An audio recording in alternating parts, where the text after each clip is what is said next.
दोस्तों क्या विराट कोहली ने आईपीएल के अंपायर्स को डरा रखा है। दोस्तों मैं हूं आकाश और आप देख रहे हैं क्रिको आकाश। दोस्तों दरअसल आरसीबी और केकेआर का मैच चल रहा था और उस मैच में अंपायर ने विराट कोहली को आउट दिया, मगर काफी सारे लोगों का मानना था कि विराट कोहली उस बॉल पर आउट नहीं है क्योंकि वो बॉल नो बॉल है। और उसके बाद विराट कोहली रिव्यू ले लिया। ये मामला थर्ड अंपायर के पास गया। थर्ड अंपायर ने पहले से विराट की हाइट नाप रखी थी और उसको लेकर थर्ड अंपायर ने कहा कि वो आउट है। और उसके बाद विराट कोहली ने गुस्से में आकर ऑनफील्ड अंपायर को काफी सुना दिया। उन्होंने अंपायर को बेन स्टोक तक कहा, या फिर आप कह सकते हैं कि विराट ने अंपायर को गाली दिया। और यही नहीं, जब इतना सुनने के बाद जब मैच खत्म होता है और विराट लौट रहे होते हैं तो अंपायर मानो डर के मारे साइड में खड़े होते हैं और उसके बाद वो विराट को बुलाते हैं और उन्हें समझाने की कोशिश करते हैं। मानो ऐसा लग रहा था अंपायर विराट कोहली को ये समझाने की कोशिश कर रहे थे कि देखो ये नियम है, इस नियम के तहत तुम आउट हो। मगर यहाँ पर ये सवाल खड़ा हो रहा है कि आखिरकार गाली खाने के बाद अंपायर उन्हें क्यों समझा रहे हैं, क्योंकि अगर वाकई में देखा जाए तो वो एक अंपायर है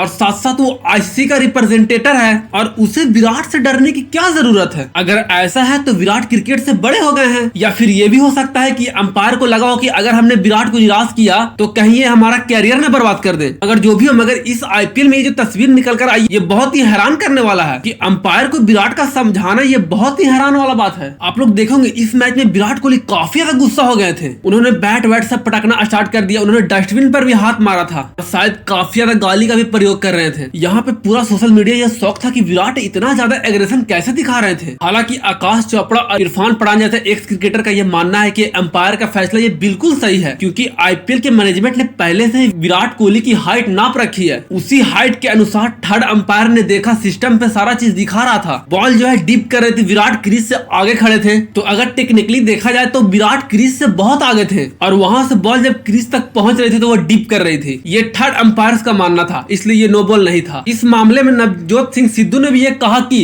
मैं छाती ठोक कर कह सकता हूँ कि विराट कोहली नॉट आउट थे। यहाँ तक कि रायडू ने भी कहा कि अंपायर को शायद दिखाई नहीं पड़ा। पर विराट कोहली आउट थे या नहीं थे ये अलग बात है, मगर जिस तरह का बिहेव इन्होंने अंपायर के साथ किया, क्या वो सही था? अंपायर के मन में इतना डर बैठ गया था कि वो लास्ट में उन्हें समझाने की कोशिश कर रहे थे, वो भी तब जब अंपायर को विराट कोहली ने काफी ज्यादा खरा खाटी सुना दिया था। क्योंकि आईपीएल के इतिहास में इससे पहले आज तक कभी ऐसा नहीं देखा गया कि कोई प्लेयर अंपायर के फैसले को नकारे और उन्हें गाली दे दे। अगर आप पुराने खिलाड़ी सचिन तेंदुलकर को भी उठाकर देखोगे तो उनको भी कई बार गलत डिसीजन के थ्रू आउट दिया गया, मगर उन्होंने तो कभी ऐसा अंपायर के साथ नहीं किया। हालांकि इसके बाद विराट कोहली पर एक्शन लिया गया और विराट कोहली पर फाइन चढ़ाया गया था और यहाँ तक कि उन्होंने ये एक्सेप्ट भी किया कि उन्होंने गलती की है और इसी कारण विराट कोहली पर 50% मैच फी देने का जुर्माना लगा है। मगर इस पर भी कई फैंस का मानना है कि अगर विराट पर फाइन लगा है तो अंपायर पर भी फाइन लगना चाहिए। वहीं केकेआर का फैंस का मानना है कि ये तो नाइंसाफी है, क्योंकि जब हर्षद राणा ने एक फ्लाइंग किस मयंक अग्रवाल को दी थी जिसके बाद उन पर 60% का जुर्माना लगाया गया था, पर विराट कोहली ने बकायदा अंपायर को गाली तक दे दिया था और ऊपर से हंगामा भी किया था और उन पर मात्र 50% का ही जुर्माना लगा। पर खैर ये आईपीएल की मैनेजमेंट की समस्या है, मगर क्या विराट कोहली ने जो किया वो वाकई उन्हें करना चाहिए था? क्योंकि मेरा ये मानना है कि आप कितने भी बड़े खिलाड़ी क्यों ना हो, आप अंपायर को गाली नहीं दे सकते हैं। तो इन सब के ऊपर आपकी क्या राय है हमें कमेंट बॉक्स में बताना ना भूलें। मिलते हैं एक और वीडियो में, तब तक के लिए धन्यवाद।